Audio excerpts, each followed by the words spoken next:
जय श्री कृष्णा। राधे राधे। भगतजनों, आज मैं आप सबको अहोई अष्टमी की व्रत कथा सुनाने जा रही हूँ। कार्तिक के कृष्ण पक्ष की अष्टमी को अहोई का व्रत करते हैं। जिस वार की बड़ी दिवाली होती है उसी वार की अहोई का व्रत करते हैं।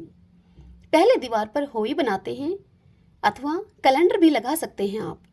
फिर दो दो घड़ मोली बांधकर रोली से सतिया करके जल भरकर अहोई के सामने रखते हैं। दोनों दो घड़ पर 5-5 पताशे या फिर 5 पूड़े और 5-5 सिंघाड़े रखते हैं। अहोई के दोनों सिरों पर आटे से नाले की माला लगाते हैं। बीच में आटे से ही 1 रुपया भी चिपका देते हैं। दोनों दोगड़ को चांदी की माला अर्थात शाऊ और मनियों वाली माला पहनाते हैं। दोगड़ के आगे गेहूं की ढेरी लगाते हैं। ढेरी पर एक तेल का दीपक जलाते हैं। 1 लोटा जल भरकर उस पर रखते हैं। मोली बांधकर सतिया बना करके अपने माथे पर भी हल्दी से बिंदी लगाते हैं अर्थात टीका करते हैं। फिर ओहोई के आगे बैठकर गेहूं के 7 दाने लेकर ओहोई माता की कहानी सुनकर गेहूं से धोख मारते हैं। फिर बिंदायक जी की कहानी भी कहते हैं। तारे देखकर तारों को अर्घ देते हैं। 14 पूड़े या गुलगुले या फिर गुलाब जामुन फल रुपये रखकर बायना निकालते हैं। पानी गमले में दे देते हैं।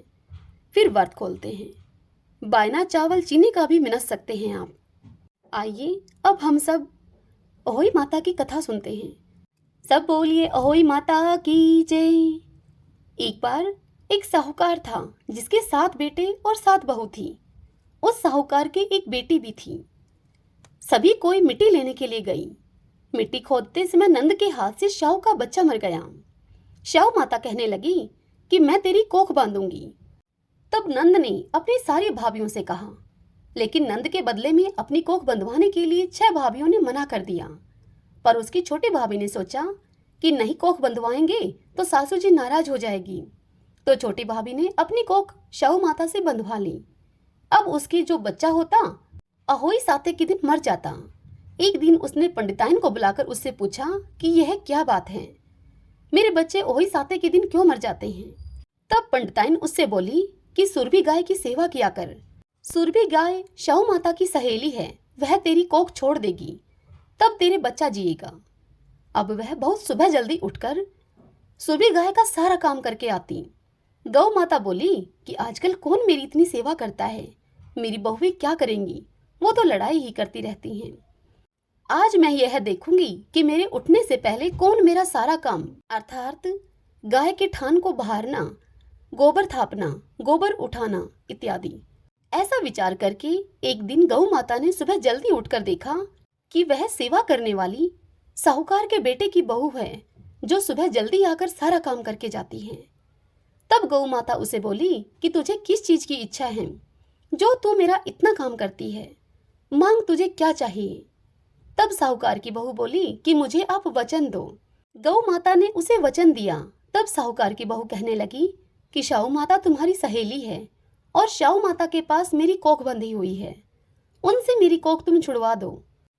तत्पश्चात गौ माता उसे 7 समुद्र पार अपनी सहेली के पास लेकर जाने लगी।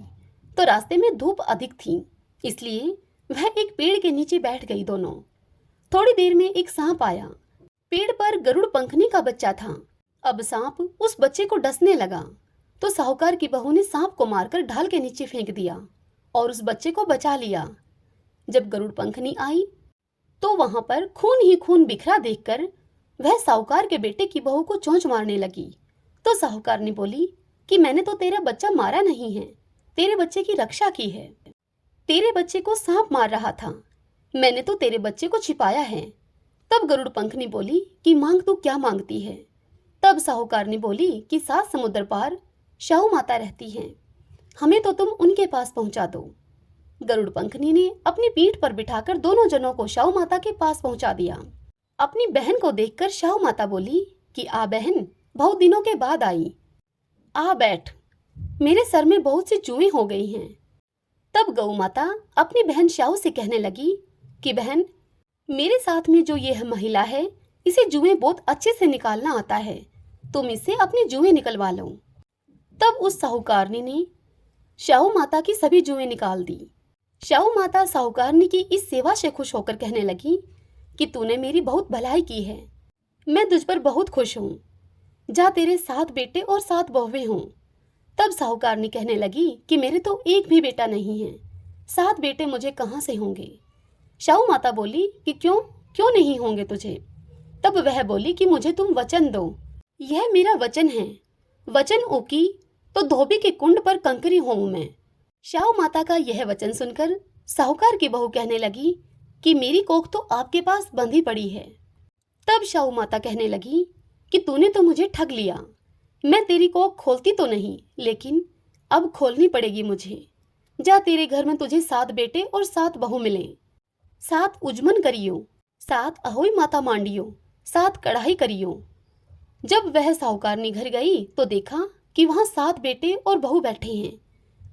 बहुत धन हो रहा है। उसने 7 अहोई मांडी, कोई दीवार पर तो कोई मटके पर, तो कोई कहीं तो कोई कहीं। उसने 7 उजमन किए, 7 कढ़ाई करी। उधर सारी देवरानी जेठानी कहने लगी कि जल्दी जल्दी से चौका पूजा कर लो, नहीं तो वह हमारी देवरानी रोने लग जाएगी। थोड़ी देर में ही उन्होंने अपने बेटे से कहा कि देखकर आओ, आज वह चाची तुम्हारी रोई क्यों नहीं। अब बच्चे अपनी चाची के घर पहुंचे तो उन्होंने वहां जाकर क्या देखा कि उनकी चाची अहोई माता को मांड रही है और खूब उजमन हो रहा है। यह सब देखकर बच्चे अपने घर को वापस आए और आकर अपनी माँओं को सभी बात बताई।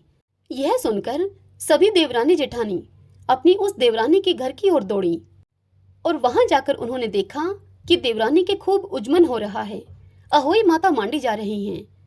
वह तो अपनी कोख छुड़ा कर लेकर आई है। यह देखकर सभी उससे कहने लगी कि तुमने अपनी कोख शाहू माता से कैसे छुड़वाई।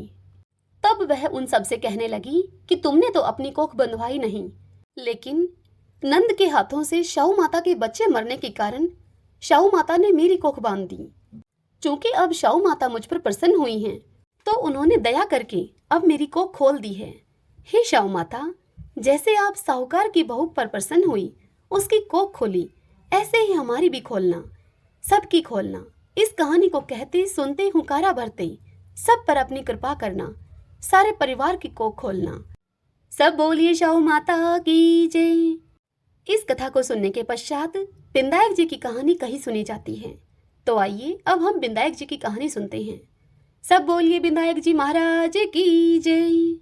एक बार बिंदायक जी महाराज एक चुटकी में चावल और एक चम्मच में दूध लेकर घूम रहे थे और कह रहे थे कि कोई मेरी खीर बना दो, कोई मेरी खीर बना दो।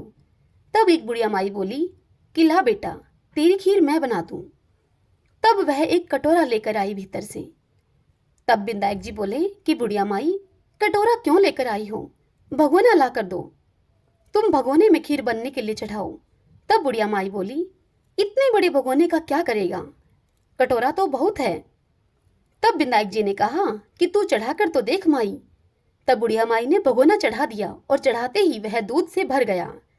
फिर बिंदायक जी ने कहा कि मैं बाहर जाकर आता हूँ। बुढ़िया माई, तब तक तुम खीर बनाकर तैयार रखना। अब खीर बनकर तैयार हो गई, परंतु बिंदायक जी महाराज अभी तक नहीं आए। खीर को देखकर बुढ़िया माई का मन ललचा गया और वह दरवाजा बंद करके खीर को खाने लगी और बोली, हे बिंदायक जी महाराज, भोग लगाओ। और यह कहकर वह बुढ़िया माई खीर को खाने लगी। इतने में ही बिंदायक जी महाराज वहां पर आए और बोले, बुढ़िया माई, क्या तुमने खीर बना ली। तब बुढ़िया माई बोली कि हाँ, आप आकर जीम लो। तब बिंदायक जी बोले कि मैं तो जीम लिया। तब बुढ़िया माई आश्चर्य से युक्त होकर उनसे कहने लगी कि आप कब जिमे, आप तो अभी अभी आए हैं। तब बिंदायक जी महाराज बोले कि बुढ़िया माई, जब तू जिमने लगी तभी मैंने भोग लगा लिया था। तब बुढ़िया माई यह सुनकर कहने लगी कि बिंदायक जी महाराज, तुमने तो मेरा पर्दा हटा दिया, परंतु किसी और का पर्दा मत हटाना। तत्पश्चात बिंदायक जी महाराज ने उस बुढ़िया माई के घर में धन दौलत भर दिया। हे बिंदायक जी महाराज, जैसे बुढ़िया माई को दिया, इस कथा को कहते सुनते हुंकारा भरते सबको देना, सभी के परिवार को देना, सब पर अपनी कृपा करना। सब बोलिए बिंदायक जी महाराज की जय, अहोई माता की जय। जय श्री कृष्णा, राधे राधे।